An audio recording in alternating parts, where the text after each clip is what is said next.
eu sou Samia Portela e está começando a nossa sabatina para o portal Sua Cidade desta quinta-feira. E dando continuidade à nossa série de entrevistas com os candidatos à Prefeitura de São Luís, hoje estamos recebendo o candidato do PSOL, Franklin Douglas. A entrevista terá duração de 15 minutos, que começa a contar a partir de agora. Seja muito bem-vindo, candidato. Obrigado, Samia, pela oportunidade de poder conversar com os amigos e amigas. Muito bem, a gente vai começar falando hoje sobre educação. Quais são as suas principais propostas para garantir a formação contínua e o aprimoramento dos professores? Concurso público, de imediato. A minha campanha tem sido tão importante que o prefeito atual, que não fez concurso em 4 anos, soltou um edital às vésperas da eleição. O edital faz de conta, 600 vagas, como critica o sindicato dos professores, não dá para nada. Então, nos primeiros 100 dias, eu sou o único candidato que apresentou lá no programa de governo a Justiça Eleitoral. Você pode conferir nas minhas redes sociais, no Oi Franklin, Instagram, todas as outras redes, que está lá o que fazer nos primeiros 100 dias. Primeira medida, regulamentar o passe livre estudantil. Segunda medida, convocar o concurso público para a área da educação. Então nós vamos refazer esse edital, dialogar com a categoria, organizar. Não é só lançar um edital. Qual é a malandragem que está por trás do edital da atual prefeitura? Você faz um concurso para cadastro de reserva enorme e durante os 4 anos justifica, junto ao Ministério Público, as cobranças do sindicato, que não pode mais fazer porque o concurso tem validade de 2 mais 2, então existe um edital. E com isso, não chama os aprovados e não abre novo concurso. Tem que ser planejado. O concurso não pode ser uma promessa de campanha feita no calor da campanha eleitoral. Você planeja quantas vagas precisa, equaciona isso ao longo de 2 anos, que é o plano de validade, chama efetivamente os aprovados. Aqueles que morreram, mudaram de profissão, mudaram de estado, etc., você vai planejando o que vai sendo vagas que vão surgindo e faz novo concurso de forma rotineira. E isso é fazer concurso de verdade. Escola conectada, o que eu defendo? Quanto mais pobre o bairro, Samia, mais rica tem que ser a escola. De que maneira? Você colocar, por exemplo, teto solar nas 261 escolas. Com o dinheiro que eu economizo da energia, pago uma taxa, mas é bem menor do que pagar a energia da Equatorial atual, eu pego esse recurso e boto torre de celular para disponibilizar o Wi-Fi gratuito em torno da escola. Eu dou vida à escola, que é a comunidade, em vez de depredar, vai cuidar daquela escola para ter a internet, para ter a energia solar para carregar o seu celular, e com isso a escola passa a ser um centro de vivência. Planejamento para uma capacitação continuada dos meus colegas. Eu sou professor também, eu sei a realidade, eu sei que os professores comem o pão que o diabo amassou nessas escolas. Os colegas me dizem, olha, a gente leva o material porque na escola não tem para fazer as atividades com os alunos, tira xerox do próprio bolso. Então fazer investimento em condições de trabalho e em planejamento. Colegas que fazem mestrado e doutorado não recebem quase nada ou não recebem nada pelo fato de estar se qualificando. Preciso mudar essa realidade na educação. E como o senhor pretende levar a educação de qualidade e garantir vagas também nas creches comunitárias? Creche comunitária é um déficit enorme. O atual prefeito comemora que fez uma creche lá no São Raimundo. Eu visitei a creche do São Raimundo com o colega vereador do PSOL, Assis, e o que a gente viu? Deslocou o Centro de Referência da Assistência Social, CRAS, que é quem faz o cadastro do Bolsa Família, do BPC, etc., para o lado do ecoponto, ou seja, ele transformou a política de assistência social como se fosse uma política de lixo, do lado do ecoponto, e fez a creche lá. Uma creche em 4 anos, não dá conta. Nós vamos ter que montar um sistema emergencial de convênio com as escolas comunitárias, que as crianças não podem ficar ao léu abandonado, e ao longo dos 4 anos planejar um bom convênio com o governo federal. Nós apoiamos e ajudamos a eleger o governo Lula. Tenho certeza que o seu governo ajudará as prefeituras dos seus aliados para que a gente de fato implante creches para valer com funcionalidade junto à população da cidade. Agora vamos falar sobre saúde, né? Além do problema das grandes filas para conseguir marcação de consultas, depois conseguir fazer suas consultas e exames, como o senhor pretende levar saúde de qualidade, tratamentos mais completos também para as pessoas que mais precisam? Primeiro, temos que fazer o que o prefeito atual não fez. O que ele não fez? Ele prometeu 100% de prontuário eletrônico, não implantou. O que significa o prontuário eletrônico? Significa você já dar na mesa do médico generalista as condições para ele já encaminhar a marcação da consulta do especialista e a marcação do exame sem que o usuário, o paciente, fique perdendo tempo em filas, chegando de madrugada, calor, debaixo de sol ou debaixo de chuva para marcar uma consulta para 3, 4 meses.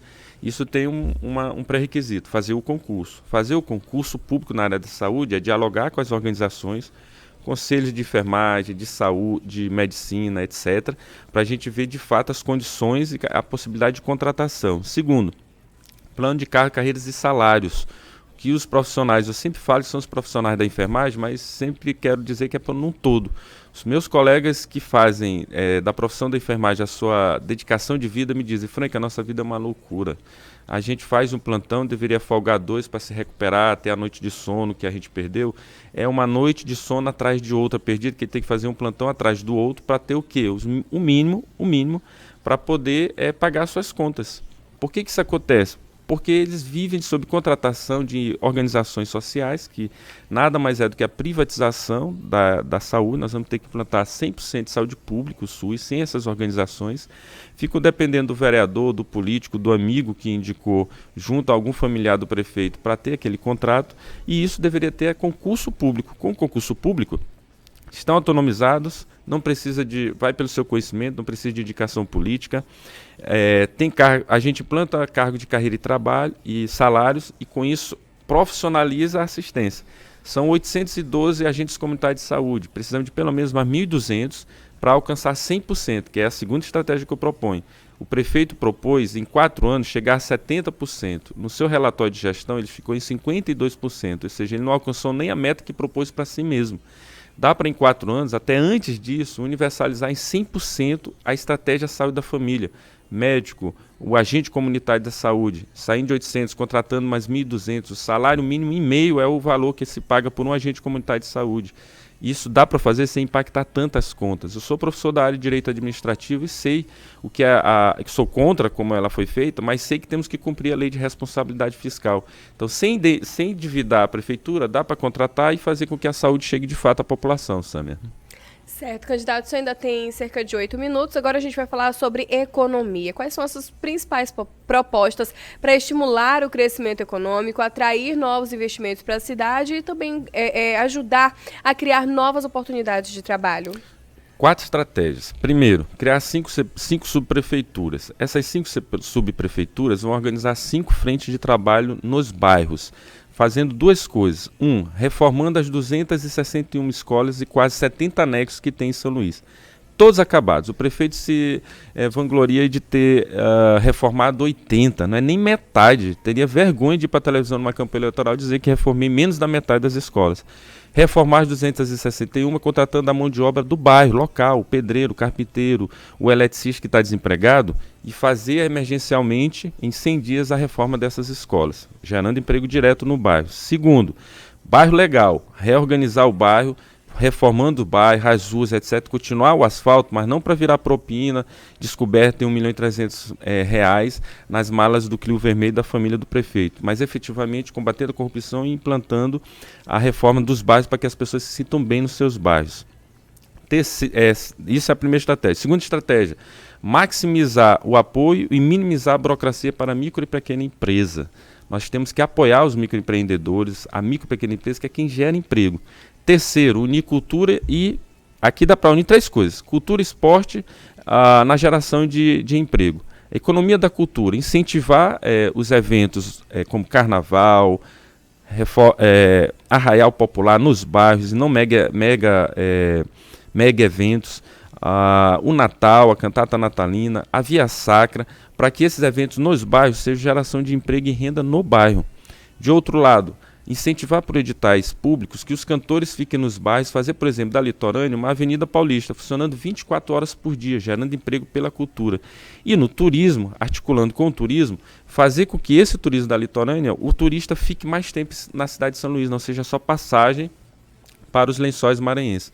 E ainda dá para acrescentar, gerando na economia local, o esporte. Eu estou propondo criar 16 fundações ligadas às confederações das diversas modalidades. Não é só o futebol. O futebol nós vamos priorizar reformar o Nhozinho Santos. O Nhozinho Santos é ocioso. Dá para fazer como eu conheci em São Paulo, o Pacaembu. O Pacaembu funciona no futebol, no Campeonato Brasileiro, no Campeonato Paulista. E no momento que ele não está no futebol, às manhãs, à tarde, sabe o que tem lá, Samia? Por dentro das estruturas, o Museu do Futebol. Aí o turista vai lá, conhece o futebol brasileiro, etc. Nós temos uma história riquíssima do Museu do Futebol Maranhense. Dá para fazer o Museu do Futebol Maranhense por dentro do Nhozinho Santos, e o Nhozinho Santos transformar ele num estado de multi-atividades, o futebol, o show, as atividades que possam ter, e com isso o bairro todo ali do entorno da Vila Passos também ficar rico, recuperando aqui o centro. As 16 fundações é para que o Ministério Público fiscalize, que na medida que é fundação, ela é obrigada a ser fiscalizada pelo Ministério Público. Então eu não vou dar margem para desvio de recursos. Essas fundações apoiarão os professores de educação física, descobrindo novos talentos dentro das escolas, não deixar que a fadinha seja uma exceção, mas transformar isso numa regra. E essas fundações poderão fazer eventos nacionais. R$1 milhão dá para fazer isso pelo orçamento do município, de 5,3 bilhões. Dá para apoiar essas fundações para elas capturarem eventos nacionais na área diversa que elas possam atuar e trazer eventos nacionais para cá. Muita coisa dá para fazer. O problema é que não tem prefeito para botar essa cidade para acontecer nacionalmente.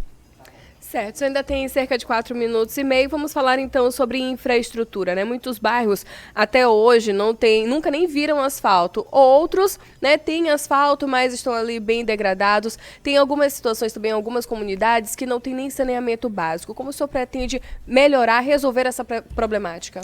Você que acompanha o jornalismo da TV Cidade, da Record, não vai me deixar mentir. Você sabe como está a situação do seu bairro. Não adianta asfaltar a via principal e deixar o resto acabado. É preciso ter, de fato, um programa geral. Na infraestrutura, o que eu proponho? Primeiro, articulando com a mobilidade, trazer um corredor de transporte saindo do Maiobão, passando pela Forquilha, pelo Anil, pelo João Paulo, terminando no Anel Viário aqui na Madre Deus. Ou seja, de fato, você faz um corredor de transporte vinculando aos principais bairros populosos da cidade. Melhora o transporte, melhora a mobilidade com uma obra de infraestrutura real. Não elevado de 150 metros, que quem vai para o aeroporto tem menos trânsito, mas quem passa por baixo continua o mesmo trânsito. Outra obra de infraestrutura, uma estação de tratamento de esgoto por ano. Dá para fazer isso com os recursos públicos. O Brade, que foi da Caema, não pode prometer isso. O Duarte também não pode prometer isso, porque o governo do Duarte quer privatizar a Caema, não garantindo que chegue água à sua casa. Nós vamos pressionar a Caema. 2025 é o ano em que tem que haver a renegociação do contrato da prefeitura com o governo do estado sobre a questão da gestão das águas. E se o governo quiser insistir na privatização da Caema, nós defendemos que ela continue pública, sob controle dos trabalhadores, nós vamos fazer a municipalização da saúde. Então dá para fazer também na área da infraestrutura projetos que de fato melhorem a vida da população, como, para fechar, o VLT da área Itaquibacanga. O VLT é uma das meios de transporte mais eficientes, Samia. Mas o Castelo queimou o VLT. Você lembra, ele fez um VLT que saía do terminal da integração e literalmente acabava no Cabão. Então ele queimou a ideia. O que aconteceu? Fica parecendo que VLT não serve. VLT serve. Dá para fazer em 4 anos o projeto e iniciar a construção de um VLT, fazendo parceria público-privada com a Alumar, Vale do Rio Doce, as empresas do Distrito Industrial, captando recursos junto ao BNDES, e entre a Madre Deus e a Alumar, lá no Distrito Industrial, afinal, são 7 quilômetros. Cada quilômetro custa R$100 milhões. Então, com recursos da Prefeitura, do BNDES, parceria público-privada, é possível fazer um VLT, obra de infraestrutura que muda a mobilidade da nossa cidade. Agora o senhor tem 1 minuto e 40 segundos, pode fazer suas considerações finais. Sam, eu te agradeço pelo espaço, agradeço os profissionais aqui da emissora e quero te dizer que você tem 3 votos nessa eleição. Você vota para prefeito, peço voto no Franklin 50, na Aline vice. Você tem um voto para vereador, peço voto para os vereadores da rede do PSOL, para a bancada do Passe Livre, e você tem exatamente o 3º voto. A urna não fecha enquanto você não for lá dizer sim ou não se os estudantes de São Luís devem ter a gratuidade nos transportes públicos. Eu defendo que sim, para todos os estudantes. não só como é em Fortaleza, só para 70 passagens, não só como em São Paulo, só para estudante de escola pública e quem tem fiéis, não só como no Distrito Federal, só para estudante de escola pública, mas para todos. No marco dos 45 anos da luta da minha passagem, que é terça-feira, dia 17 de setembro, em que os estudantes de São Luís foram debaixo da porrada da polícia do Castelo, na ditadura militar, e conquistaram, e o sistema não quebrou. Não caia nesse discurso que não tem dinheiro para fazer isso. Em 79, há 45 anos, diziam que a minha passagem era inviável, que ia quebrar o sistema. Os empresários estão vivendo de empresa de ônibus até hoje, ninguém quebrou. A mesma coisa com a passagem por inteiro, a passe livre estudantil. Tem dinheiro para isso. 63 milhões na Secretaria Municipal de Obras. 20 milhões na Secretaria de Educação. Tem que tornar público para onde está indo esse dinheiro e esses gastos. Então eu te peço o voto para o 1, no passe livre estudantil. O voto para os 50 e não caia nessa falsa polarização entre o ruim e o menos pior. Não se deixe acorrentar, não se deixe amarrar o seu voto nessa falsa polarização. Você pode fazer o melhor pela cidade. Peço para o voto, então, aos 50, Frank Prefeito. Obrigada, candidato. Sucesso para o senhor, viu? Obrigado, Sâmia. Olha, a nossa sabatina dessa quinta-feira vai ficando por aqui. Hoje encerramos aqui a série de entrevistas com os candidatos à Prefeitura de São Luís. Amanhã retornaremos com os candidatos que faltaram para a Prefeitura de São José de Ribamar. Te vejo lá.